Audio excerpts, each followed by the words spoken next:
No peleamos. Vamos con un tema que requiere de atención y de profundidad. El caso de la plataforma Zona Divas en México, que desnuda detrás de esta página de escort de lujo, de mujeres acompañantes, desnuda una red de trata y mucho más. ¿Cómo operan las redes de trata en América Latina, Caro? Bueno, lo primero que hay que decir es que estas redes siempre se valen de los escenarios de vulnerabilidad. Zona Divas es apenas un caso, porque luego además proliferaron las plataformas de este tipo. De hecho, surgió una plataforma muy análoga, incluso después de la ola de femicidios que se desató a partir de Zona Divas. ¿Qué era Zona Divas? ¿Por qué lo traemos a colación? Hay un documental, una serie muy buena en Netflix llamada El Portal, que justamente habla de este portal del terror. Zona Divas auspiciaba, o mejor dicho, promovía los servicios de mujeres que trabajaban como escorts de lujo en México, en el DF, en el Distrito Federal, pero también en otros puntos del país. México es un país donde la violencia contra las mujeres alcanza realmente indicadores muy, pero muy preocupantes, ¿no? Porque además se conjugan varios factores, ¿no? Las redes de explotación sexual, los vínculos con el narcotráfico y demás. Llegó a tener más de 500 mujeres anunciadas. Incluso se habla de una cifra bastante mayor a esta. Muchas de estas mujeres eran reclutadas en países como Venezuela. Buena parte de las víctimas de la ola de femicidios de la que vamos a hablar son venezolanas. En el caso de la Argentina también hay una víctima que se contabiliza entre estas 5 que murieron entre 2017 y 2018, siempre con el denominador común de mujeres en busca de oportunidades, mujeres en algunos casos de contextos vulnerables, mujeres que además con cierto nivel de credulidad iban y se encontraban con que básicamente eran esclavizadas. Algunas de ellas incluso describen secuencias donde quien las llevaba les decía hasta por qué fila en migración en el aeropuerto tenían que pasar para que les sellaran el pasaporte y el ingreso a México, ¿no? Para dar cuenta también de que esto es un negocio una red grande, muy grande y una red muy, pero muy grande.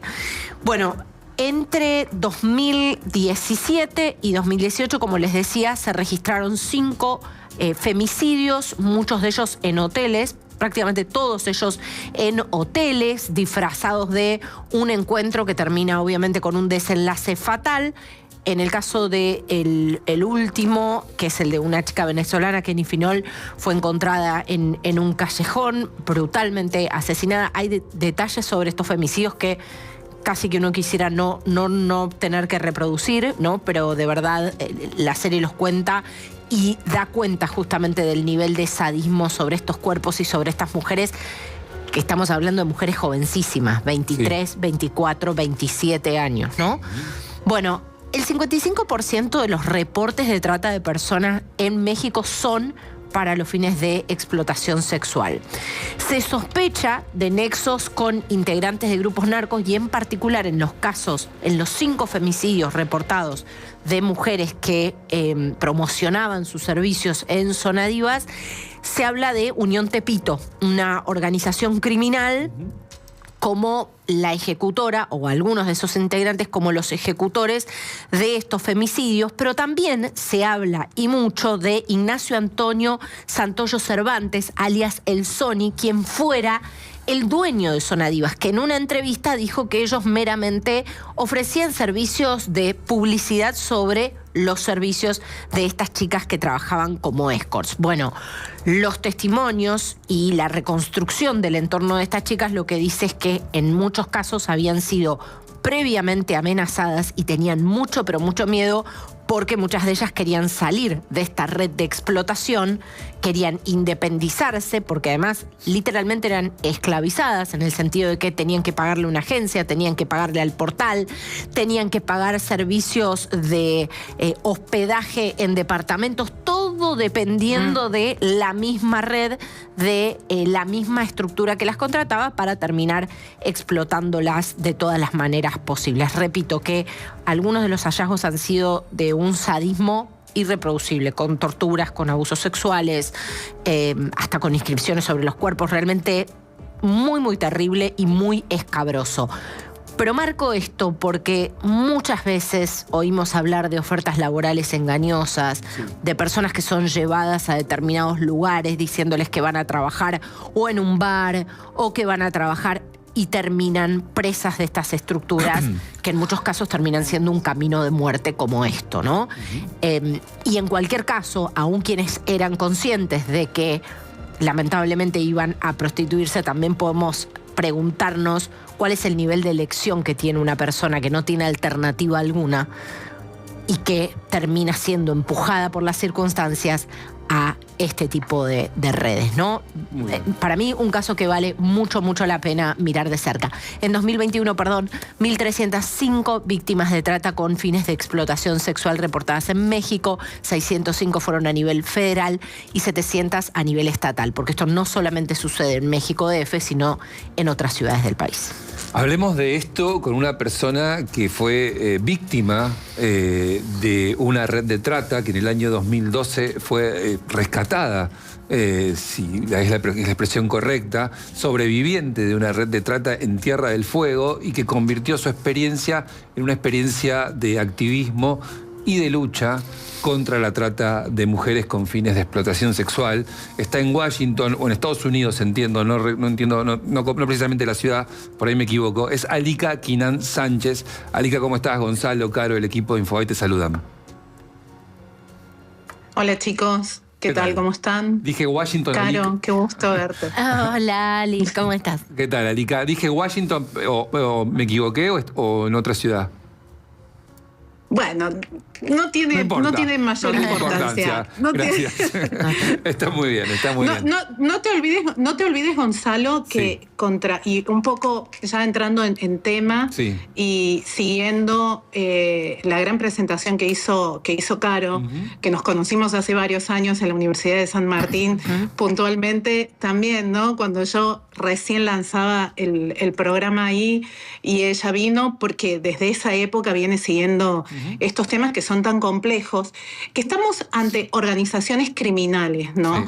Y son más allá de redes de trata, porque a veces circunscribimos el delito únicamente a lo que son redes de trata y estamos delante de organizaciones criminales y en este caso puntual, cuando hablamos de México, estamos adelante de carteles, o sea, que manejan tráfico de armas, tráfico de mujeres, de niños, de niñas, explotación sexual, tráfico de órganos y también manejan el narcotráfico en Latinoamérica y también en parte de Estados Unidos. Y ahí un poco de tu experiencia, de tu vivencia en Tierra del Fuego a lo que estamos contando ahora de México.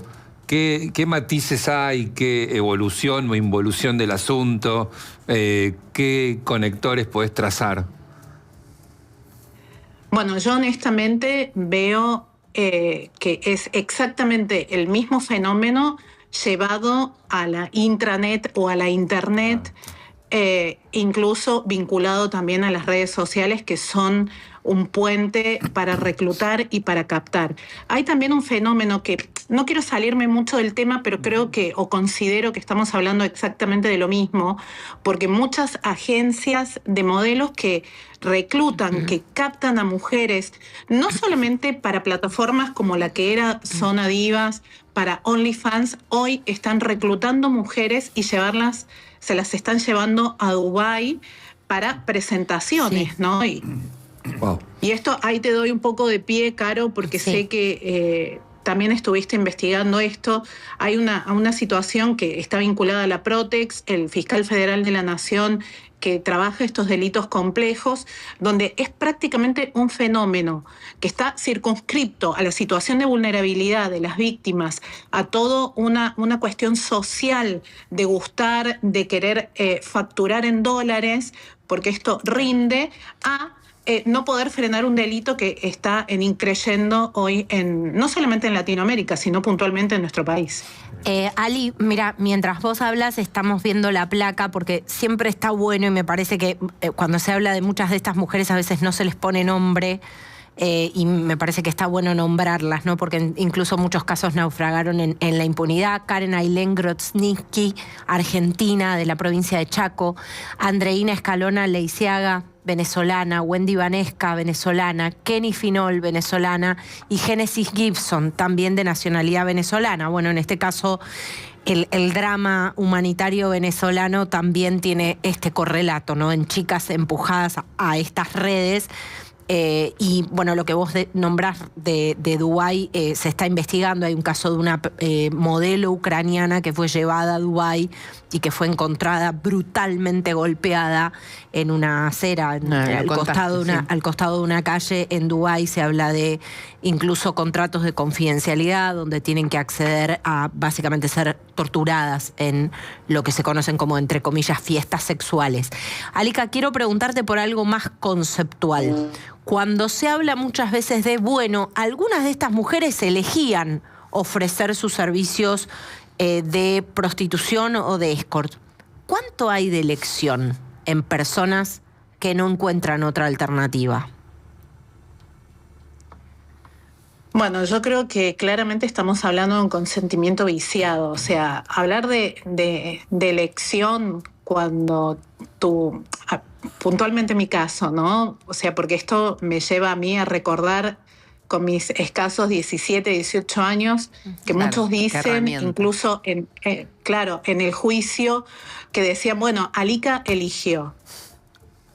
Bueno, yo no elegí, no tuve la oportunidad de elegir. ¿Qué es elegir entre el hambre y la explotación sexual, entre la violencia sexual? Porque no es solamente explotación sexual, es violencia sexual.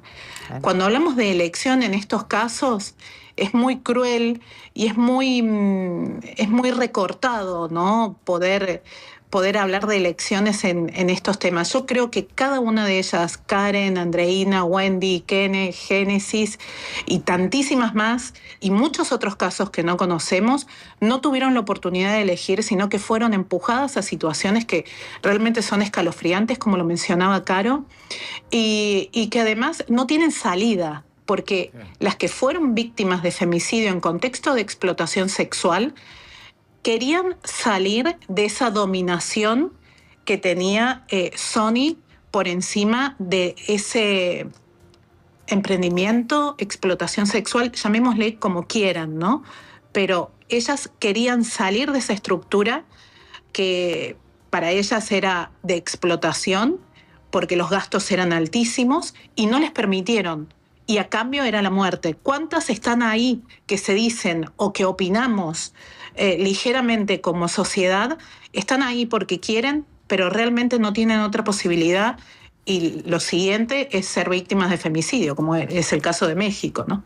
Alika, ¿y cuándo esas estructuras tan férreas se rompen? ¿Cuándo ocurre finalmente que se filtra, digamos, la justicia o lo que fuera para que se rompan? Cuando hay voluntad política, cuando una ONG trabaja con ahínco sobre el asunto, cuando, no sé, el colectivo social lo denuncia y no para. ¿Cuándo se rompe ese dique que mantiene atrapadas a muchísimas mujeres en una red de esclavitud?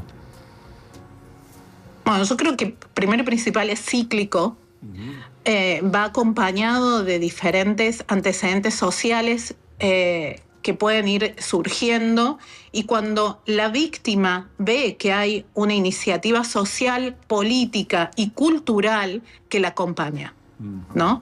O sea, no podemos hablar de que una víctima es rescatada o que una víctima decide denunciar cuando no hay una decisión política de acompañarla en cuanto a asistencia, en cuanto a opciones laborales dignas, y también cuando el estigma social baja, porque mientras la estigma social, como la que tenemos en nuestro país, siga condenando a la víctima por haber elegido o mal elegido la explotación sexual, entonces es muy difícil poder obtener el compromiso de las víctimas, ya sea en una denuncia, ya sea en abandonar la organización criminal, ¿no? Ahora, Alika, ¿dónde encuentro la alerta? Supongamos del otro lado de alguien que está mirando y dice, si yo trabajo en una plataforma, a mí me contrataron, me pagan, no sufro explotación sexual, publico mis imágenes, exactamente, hago lo que quiero y demás. Entiendo que el control de esas plataformas, ¿cómo se realiza? ¿Cuál es la línea entre esto es legal porque lo están promocionando y en algún momento se vuelca para el otro lado? Es que, a ver, estas plataformas, o de hecho las organizaciones criminales, con lo que juegan es con la ignorancia de la gente. Cuando a mí me rescataron en un prostíbulo en Tierra del Fuego, ese prostíbulo estaba al lado de un jardín de infantes, Sí, en pleno centro de Ushuaia. Entonces, el hecho de jugar con la ignorancia o manipular la mirada social también es muy importante y también viene de la mano de las organizaciones criminales. Okay. Cuando decimos que la víctima hace lo que quiere, hacer lo que quiere en función de qué. Cuando hablamos del caso de Zona Divas, estamos hablando prácticamente de que estaban 24 horas a disposición de Sony, porque tenían que estar a disposición de esa organización para la cual ellas pseudo trabajaban, ¿no? Que yo no me voy a poner a discutir si es trabajo o no es trabajo, porque no ese es el tema. Claro, pero sí, o sea, el hecho de estar 14 horas, 20 horas a disposición del proxeneta con escasas horas de descanso o con escasas horas de recreación, entonces, ¿realmente hacían lo que querían? En Tierra del Fuego, yo recuerdo el Sheik, recuerdo el cartelón del Sheik subiendo una calle empinada. Sí. Me acuerdo perfecto porque en Ushuaia, en los años en que vos estabas ahí en ese escenario, era normal que la gente, estaba normalizado como una especie de turismo de prostíbulos. Yo había los nombres, me acuerdo. Yo incluso viajé a hacer un informe para una revista mexicana en ese momento y recuerdo que había como un circuito de lugares a donde iban, incluso iban parejas, familias a los cabarets. Yo no sé si recuerdo que me lo han contado y lo he visto. Y lo que digo es cuánto tardó, insisto con esto, el estado de quienes estaban dentro de esa red, quienes estaban atrapadas, claro, empezar a manifestar que de ahí se quieren ir. O sea, me cuesta entender cómo se produce esa situación, Alika. Me cuesta hasta formular la pregunta, pero creo que estoy claro. No te preocupes, creo que te entiendo. Sí. Primero y principal, o sea, las mujeres desde el momento que llegaban, y esto puedo asegurarlo, sí, que debe de suceder, tanto sea en OnlyFans, en TikTok, sí, en Zona Divas, todas vienen con el plan de voy a estar un año. Ahí está. Claro, voy a hacer esto como un rescate, una emergencia. Sí, es casi como jugar un boleto de lotería. Lo voy a hacer por única vez. Bueno, vos hace un rato hablabas del fondo de emergencia, ¿no? Y me permito vincularlo con eso. Es como que quieren crearse su fondo de emergencia para que las rescate económicamente y ellas tener el tiempo de poder estudiar o de poder conseguir otra opción, y esto te atrapa realmente. O sea, lo que tienen es casi como la explotación sexual, como el casino, lo estás describiendo igual. Es exactamente, vos pensás que vas a hacer una apuesta y que no va a generar ningún tipo de consecuencias, y luego o no te dejan salir o tenés una deuda increíble, como son en los casos de explotación sexual. O sea, los proxenetas se encargan de endeudarte de manera tal de que vos no puedas abandonar la organización criminal. Y puntualmente, cuando hablabas de Ushuaia, de ese recorrido turístico que se hacía por los prostíbulos, sí, y creo que también vale la pena recordarlo, el Tropicana, el Black and White, Sonia. Sí, Tropicana. También. El Sheik. Sí, tantísimos otros que había, donde había miles de mujeres siendo explotadas en la Patagonia. El fenómeno social que generó todo esto fue la desaparición de Marita Verón. Sí. Acompañada de muchas otras mujeres, pero que dieron lugar a que se discutiera parlamentariamente una ley de trata. Sí. No nos olvidemos que la primera ley de trata en nuestro país data del año 2008. El Tratado de Palermo viene del año 99, de 1999, y ya se venía discutiendo la explotación sexual de mujeres y la trata de personas. Ahí fue el momento político ideal para poderlo hacer. Luego, con mi juicio, viene la modificación de la ley de trata que se da en el año 2012, que es cuando se produce mi rescate, pero en realidad, o sea, tiene que haber un conjunto de fenómenos económicos, sociales, culturales y políticos que acompañen para que la víctima, una víctima como yo y tantísimas otras, que diga, sí, yo fui explotada y reconozco el delito. Brindé mi consentimiento, pero fue un consentimiento viciado. Claro. Pero lo que... Sí, perdón, pero además, Alica, y esto es importante marcarlo, están los perversos, los macabros que montan estas estructuras, pero hay un negocio del que muerde mucha gente, incluidos integrantes de las fuerzas de seguridad, oficiales de migraciones en el caso de chicas que son trasladadas de un país a otro. Si es, esta historia lo cuenta cabalmente. Obviamente, como además en esta historia se suma el narcotráfico, nadie quiere meterse en ese alambre electrificado de tocar los intereses detrás de esto y la autoría intelectual detrás de esta estructura. Pero lo que describen cuando hablan de que tenían una indicación de ir a una cola específica de migraciones o que los policías también les cobraban, lejos de reconocer que ellas eran explotadas o tratar de entender en qué situación de vulnerabilidad estaba una mujer migrante, lo que querían era morderles una parte más de todo ese negocio, ¿no? Es importante entender eso, pues si no, no se entiende cómo un perverso actúa a sus anchas en un país, ¿no? Pero lo que dice Alica también me parece es que también necesitas que cambie el contexto social. Claro. Porque en muchos de estos casos, por ahí en una etapa primaria, la culpa, la vergüenza, el señalamiento social, por ahí detienen una denuncia o una posibilidad, una ventanita para salir en una etapa temprana. Claro. La vergüenza, me imagino que opera. La vergüenza opera el miedo y también esta construcción que se hace en torno a la normalización de un delito, como sucedió en la Patagonia y como sucedió incluso en el norte argentino. Y quiero sumarte, Caro, vos fíjate qué similitudes tiene el caso de Zona Divas cuando hablamos de cómo eran explotadas las mujeres en la Patagonia argentina. Sí. Cuando llegaban en avión, se las llevaba la policía y la propia policía, con policías puntualmente marcados por la organización criminal, eran quienes te tomaban los datos para la apertura del legajo y después te llevaban al hospital público para que te hicieran los análisis conforme vos no estabas, no eras portadora de HIV, que no tuvieras ninguna enfermedad de transmisión sexual. O sea, hay un paralelismo y eso quiere decir que cambia el lugar, cambia la forma, pero no el modus operandi que tienen las organizaciones criminales, claro, donde está vinculada la policía, los ámbitos judiciales, donde la propia sociedad, el hecho de consumir te convierte también en cómplice de este delito. ¿Cuántos hombres? ¿Cuántos hombres han ido y han pagado? La política. Yo me acuerdo un caso muy paradigmático en el sur, como yo vivía en Río Gallegos, se hablaba mucho, el secreto a voces eran las casitas. En Río Gallegos, por ejemplo, sí. ¿No?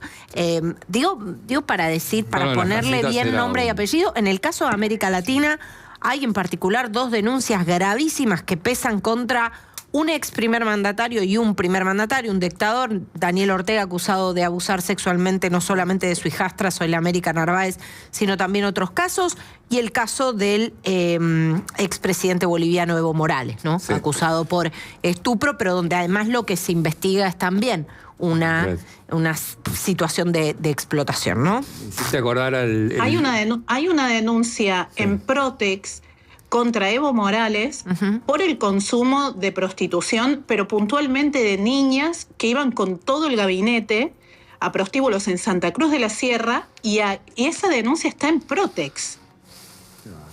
Que lo digo para la gente, la Procuraduría de Trata y Explotación de Personas. Exacto. Esperemos que pueda reflotarse esa denuncia y se pueda investigar a conciencia cómo corresponde, porque también el hecho de tener acuerdos diplomáticos entre los países a veces frenan las denuncias, claro, y esto también es una forma de complicidad. Totalmente. Me hiciste acordar cuando hablabas de Marita Verón a un trabajo muy bueno de Sibila Camps, un libro que se llama La Red, sí, que lo hizo por aquellos años, que ella se tomó el trabajo titánico de unir todos los cabos de todas las rutas, de todas las historias. Es un libro que está editado y que debe andar en alguna librería. Pero como fui testigo del laburo que hizo y lo compartí un poco con ella, no dejo de recordarlo. Y la pregunta que te quiero hacer es, La ley de trata que existe en Argentina, a partir de, actualizada después del juicio del que vos fuiste protagonista y a partir del caso Verón y toda esta historia, ¿es una ley eficiente? ¿Es una ley eficaz que finalmente modificó la realidad? ¿O tiene fallas? Una cosa son las leyes que tenemos escritas, Sí. y otra cosa completamente diferente es cómo se interpreta y cómo se implementa. Sí.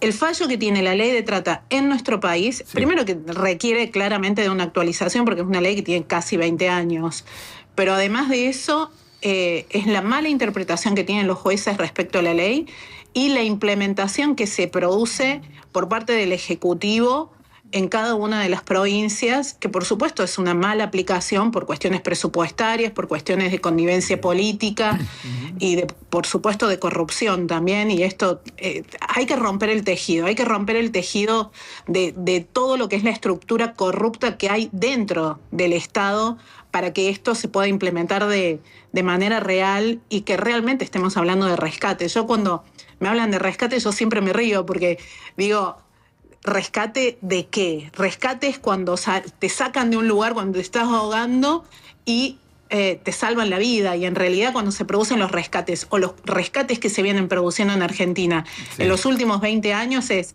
te estás ahogando y te tiran a otro pozo donde te ahogás peor todavía, ¿no? Sí, de hecho, en muchos casos son criminalizadas las víctimas de las redes.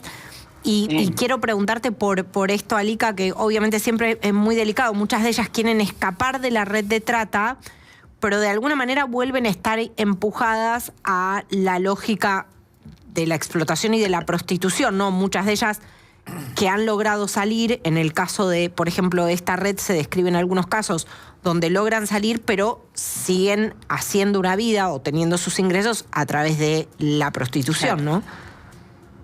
Sí, una prostitución de supervivencia por la falta de respuesta estatal y también por falta de respuesta social, ¿no? Porque son chicas que, y esto lo hemos visto en la fundación en Argentina, cuando nos encontramos con mujeres que son rescatadas de organizaciones criminales, de redes de trata, que tratan de reconstruir su vida, pero no tienen currículum, no tienen ningún tipo de formación, no tienen antecedentes laborales y es muy difícil para empresas o incluso para sectores sociales poderlas incluir laboralmente porque no tienen nada. Claro. No tienen absolutamente nada. Entonces vuelven a la prostitución o vuelven a ser captadas por otras organizaciones criminales o incluso, lo que es peor, comienzan a dirigir organizaciones criminales para poder hacer lo que mejor saben, ¿no?